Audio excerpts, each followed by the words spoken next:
Study IQ IAS, अब तैयारी हुई affordable. Hello everyone, welcome to the YouTube channel of UPSC CSC study IQ। मेरा नाम है रणधीर सिंह और आज की इस वीडियो में जो मुझे पूरा यकीन शायद आपको पता भी नहीं होगा, क्योंकि हम सब अगर कोई भी ग्लोबल लेवल की कोई न्यूज़ देख रहे हैं, कोई खबर देख रहे हैं, तो मिडिल ईस्ट की देख रहे हैं, वो यूक्रेन रशिया की देख रहे हैं, वो चाइना ताइवान की देख रहे हैं, वो यूएसए चाइना की प्रॉब्लम देख रहे हैं। लेकिन इससे भी बड़ी प्रॉब्लम जो है मेरे दोस्तों सूडान में चल रही है। सूडान में लास्ट एक साल से ऊपर हो चुका है कि सिविल वॉर इतनी वायलेंट हो चुकी है, इतना हिंसा आपके सूडान में हो रहा है, और खास करके इस हिंसा की, इस वायलेंस का जो शिकार बन रही हैं वो है औरतें।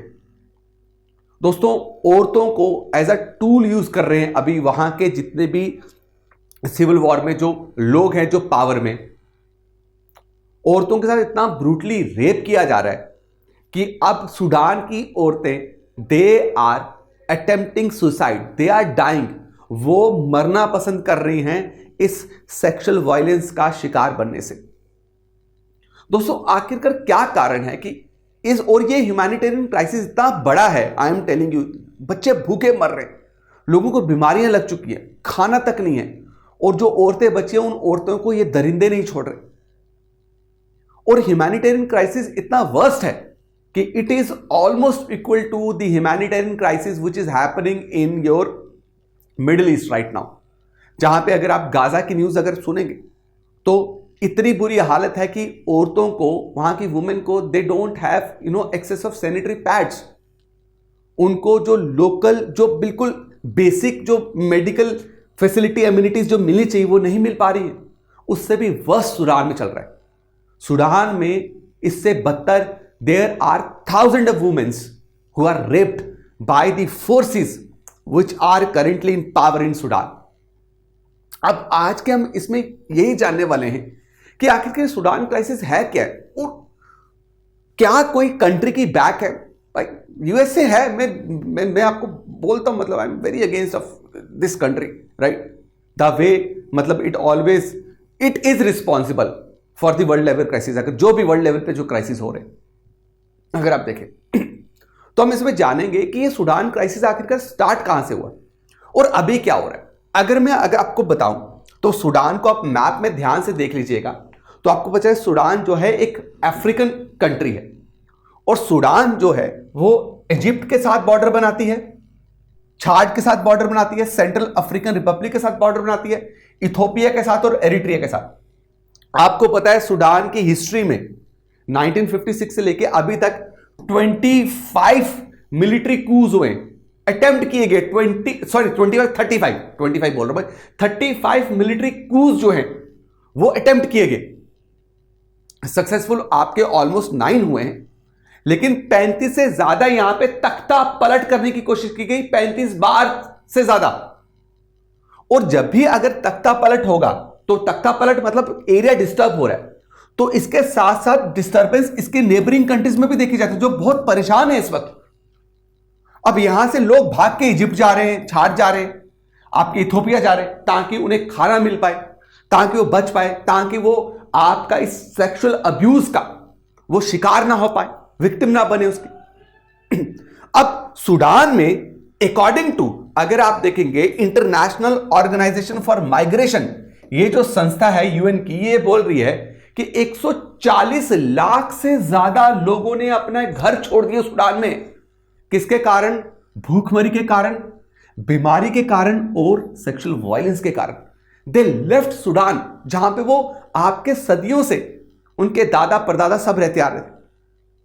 और सबसे अलार्मिंग चीज क्या है, जो औरतें और छोटी छोटी बच्चियों पे जिनको स्लेव बनाया जा रहा है वहां पे। अब सूडान में बेसिकली प्रॉब्लम क्या चल रही है, तो सूडान में 2 आर्मी लड़ रही है एक दूसरे के खिलाफ। अब इसका बैकग्राउंड क्या है ये भी हम डिस्कस करेंगे। 2 आर्मी कौन सी है? एक है सुडानीज आर्म्ड फोर्स, जिसको बोलते हैं एसएएफ, क्या सुडानी आर्म्ड फोर्स, एक ये है। एक दूसरी है मेरे दोस्तों रैपिड सपोर्ट फोर्सेस, को पैरामिलिट्री फोर्स भी बोलते हैं। रैपिड सपोर्ट फोर्स जो है ना, उसका लीडर कौन है? आपका जनरल मोहम्मद हमदन दगालो। और जो सूडानीज आर्म्ड फोर्स है, राइट, इसके लीडर कौन है? इसके लीडर है जनरल अब्दुल फताह अल बुरहान। अब सुडानीज जो आर्म फोर्स है, एग्जैक्टली यही आपकी क्या है? लेजिटिमेट, लीगल लेजिटिमेट क्या है? मिलिट्री है। ये पहले गुंडे थे, ये गुंडे थे, अब ये इतना पावरफुल कैसे हो गया? और अब सुडान में रैपिड सपोर्ट फोर्सेस इतनी पावरफुल कैसे हो गई? उसके पीछे का कारण है मेरे दोस्तों आपका ये इंसान। ठीक है, ये इंसान प्रेसिडेंट रहा है सुडान का, और ये डिक्टेटर था, ये डिक्टेटर था। इसका नाम है उमर अल बशीर। इसको 2019 में मेरे दोस्तों आपके धक्के मार के इसको राष्ट्रपति की पदवी से इसको नीचे उतारा था, क्योंकि ये रिस्पॉन्सिबल है सुडान में मैक्सिमम क्राइसिस के लिए। अब ये रिस्पॉन्सिबल क्यों है? सुडान में क्या दिक्कत हुई बच्चा? ये है आपका अरब बैकग्राउंड, ये क्या है? अरब कम्युनिटी से बिलोंग करता है। अब ये सुडान है, सुडान में ये इलाका देख रहे हैं जिसको रेड किया हुआ है, इसका नाम है, इस एरिया का नाम है दरफूर। क्या नाम है? दरफूर। ठीक है, अब जो दरफूर जगह है, यहां पे जो मैक्सिमम सुडानी सिटीजन्स रह रहे हैं वो आपके नॉन अरब से। समझ गए? प्रॉब्लम क्या है? लड़ाई क्या है? एथनिसिटी की लड़ाई। क्या है? एथनिसिटी की। एथनिसिटी क्या? ये नॉन अरब से, ये अरब से। अब ये इनका कल्चर अलग, इनकी भाषा अलग, इनके जो विचारधारा है वो अलग, इनके ट्रेडिशन अलग। अब ये जो हैं, जो पावर में आया ये उमर अल बशीर, तो इसने क्या किया मेरे दोस्तों?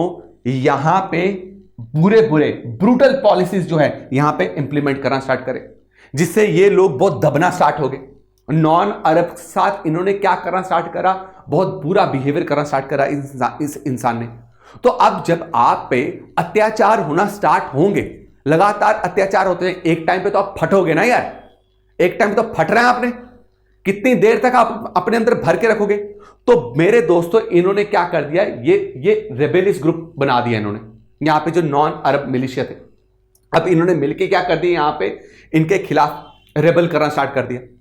अब इसको कंट्रोल करने के लिए, क्या करने के लिए? इन नॉन अरब जो ये आवाज ना उठाएं, इनको कंट्रोल करने के लिए इसने एक मिलिशिया ग्रुप बनाया, मिलिटेंट ग्रुप बनाया। उस मिलिटेंट ग्रुप का नाम क्या रखा? उसका नाम रखा जंजावीड। क्या नाम रखा? जंजावीड। जंजावीड जो है, अगर मैं इसके बारे में थोड़ा सा आपको बताऊं तो जंजावीड का मतलब होता है कि भाई devils on the horse back. Devil समझते हो ना? शैतान, घोड़े के पीठ पे शैतान बैठा हुआ है। इनको घोड़े के पीठ पे शैतान बैठा हुआ है, नाम इनको किसने दिया था? जंजावीड नॉन अरब से। क्यों? क्योंकि फुल सुडानी गवर्नमेंट के सपोर्ट के साथ, इस प्रेसिडेंट के सपोर्ट के साथ इन्होंने यहां पे मेरे दोस्तों नॉन अरब्स को मारना स्टार्ट कर दिया। जैसे आपने अमेरिका में देखा ना, काले गोरे। अभी आप मुझे बताओ, मणिपुर में जो कॉन्फ्लिक्ट है वो एथनिक कॉन्फ्लिक्ट है, कुकी मैती। अब कुकी मैती जो है उनके धर्म अलग, उनकी भाषाएं अलग, उनका कल्चर अलग।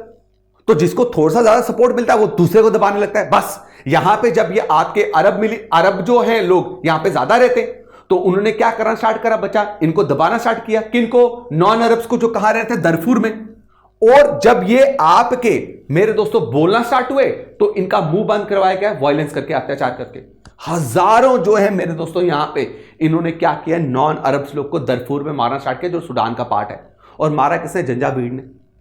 अब जब जंजावीड ने बहुत ज्यादा अत्याचार किया, क्या किया? जंजावीड ने जब बहुत ज्यादा अत्याचार किया तो इंटरनेशनल लेवल पे इसको क्या करना स्टार्ट हो गया? कोसना स्टार्ट हो गया। यूनाइटेड नेशंस ने इसको कोसना स्टार्ट किया, और यूनाइटेड नेशंस ने सीधा इसको बोला कि he is responsible for killing thousand of innocents. और इसके खिलाफ जो है अरेस्ट वारंट भी निकाला गया था। इसके खिलाफ क्या किया गया? अरेस्ट वारंट भी निकाला गया। अब मेरे दोस्तों जंजावीड जो है वो किन नॉन अरब्स को मार रहे थे? वो ग्रुप कौन था यार? ना फर, क्या आपका फर, मसालित और जगावा, ये लोग थे नॉन अरब जिनको ये अरबी लोग मार रहे थे। अब फिर जब बहुत ज्यादा वायलेंस होना स्टार्ट हुआ तो सुडानी आर्म फोर्सेस, जो वहां की लेजिटिमेट फोर्स थी, उसको समझ आया कि भाई ये अगर उमर अल बशीर इस तख्त में रहा प्रेसिडेंट के तो सुडान खत्म हो जाएगा, सुडान में सिविल वॉर कभी खत्म ही नहीं होगी, तो उसको हटाना बहुत जरूरी है। अब उमर अल बशीर हटना नहीं चाहता था, और उमर अल बशीर जंजावीड की मदद से बचा, इनको नुकसान भी पहुंचा रहा था। तो अब इन्होंने क्या किया, आपके सुडानी आर्म फोर्सेस ने, इन्होंने जंजावीड को बोला कि देखो भाई, आपको हमारी मदद करनी पड़ेगी।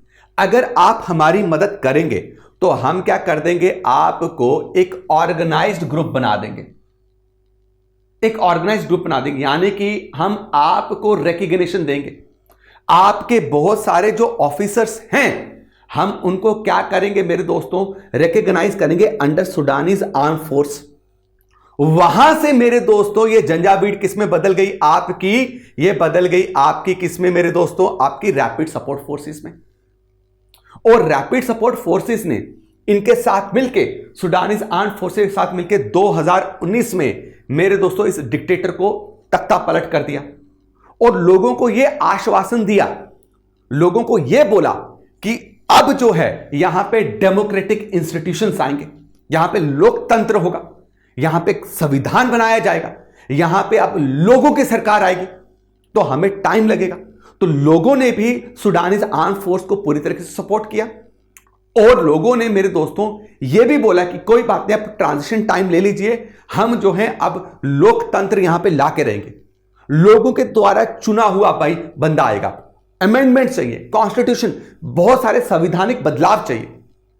लेकिन अब दिक्कत क्या होगी, आहिस्ता आहिस्ता मेरे दोस्तों ये इतना पावरफुल हो गया, कौन, आपका रैपिड सपोर्ट फोर्स का लीडर जनरल मोहम्मद हमदन, की इसने सूडान के उस एरिया पे ये कंट्रोल करता था जो एरिया बहुत ज्यादा मशहूर थे किसके लिए, सोने के लिए।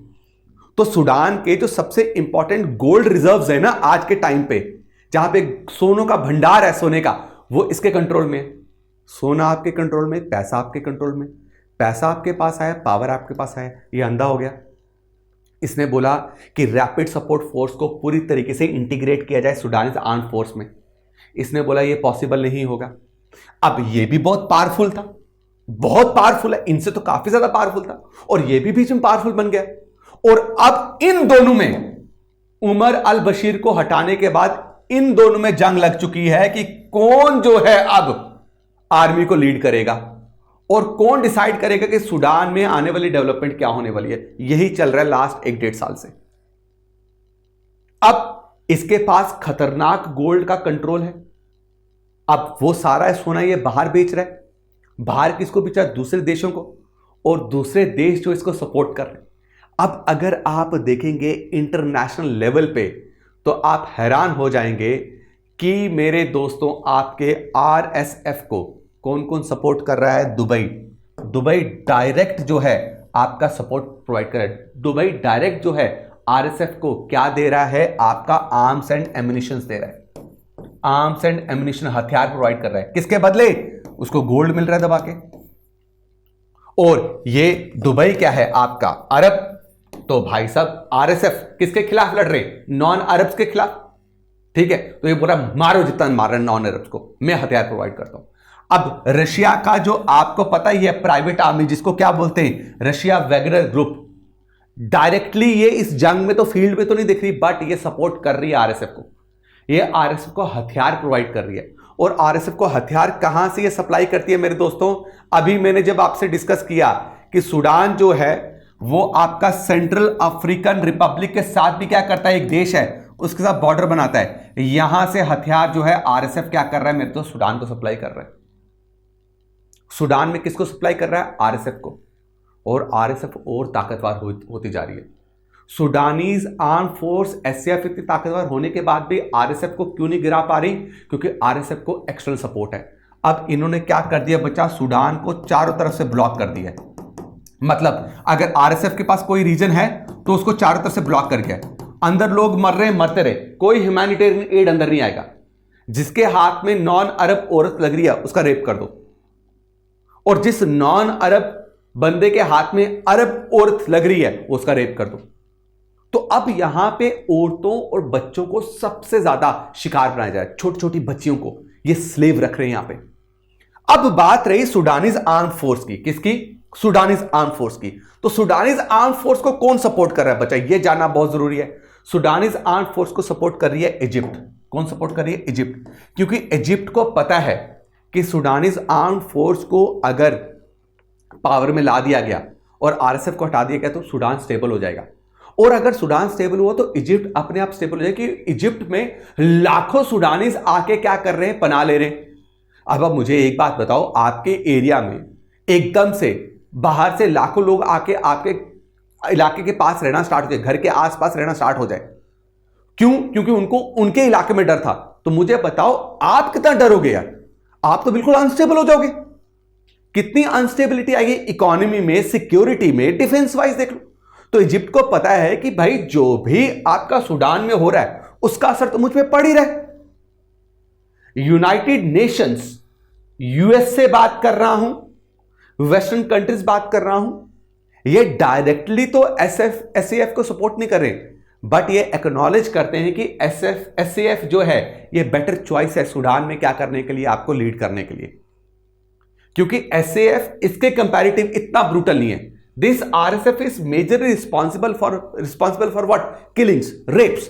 एसएएफ ने इतने बड़े लेवल पे ऐसा कुछ नहीं किया, ये सिर्फ इसको काउंटर कर रही है। लेकिन ये जो वेपन्स का सप्लाई करना, मैंने आपको बोला ना, कोई भी चीज जो है उसमें सिर्फ मुनाफा देखा जाता है, इंटरेस्ट देखा जाता है। ये सब लोग अपना इंटरेस्ट देख रहे हैं। यूएई को दिख रहा है कि मुझे सोना सस्ते दामों में मिल रहा है, उसके बदले में आरएसएफ को जो वो विश है उसको जो पूरी करनी है हथियारों की, इसको गिराने की, वो हथियार मिल रहे हैं। तो लगातार क्या कर रहे हैं? अटैक करते जा रहे हैं।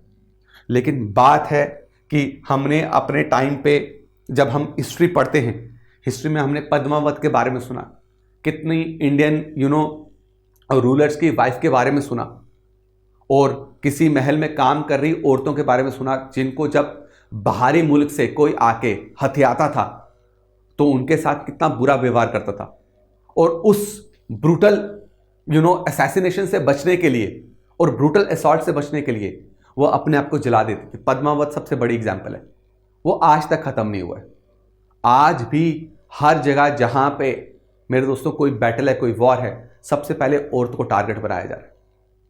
तो इस प्लेटफॉर्म से आइए हम सब एक दुआ ही कर सकते हैं कि ये वायलेंस जो है अगेंस्ट वुमेन स्पेशली, ये खत्म होना चाहिए। और जो इनोसेंट्स लगातार किसी दो गुटों की इंटरेस्ट, सिर्फ उनके सेल्फिश इंटरेस्ट के लिए जो इनोसेंट्स मरते हैं, उनकी आत्मा को एटलीस्ट क्या हो, शांति मिले। तो आई होप आपको इस वीडियो में सूडान क्राइसिस के बारे में समझ आया। कमेंट सेक्शन में ज़रूर कमेंट करके बताइएगा कि आप और कौन से क्राइसिस के बारे में सुनना चाहते हैं, उसके डेप्थ को एनालाइज करना चाहते हैं। साथ में मेरे दोस्तों आपके लिए एक सवाल कि कौन सी रिवर है जिसको लाइफ लाइन ऑफ इजिप्ट बोला जाता है? Which river is known as life line of Egypt? Limpopo, Congo, Blue Nile या नाइल? कमेंट सेक्शन में जरूर कमेंट कीजिएगा। थैंक यू सो मच, धन्यवाद, जय हिंद, जय भारत। स्टडी IQ IAS, अब तैयारी हुई अफोर्डेबल।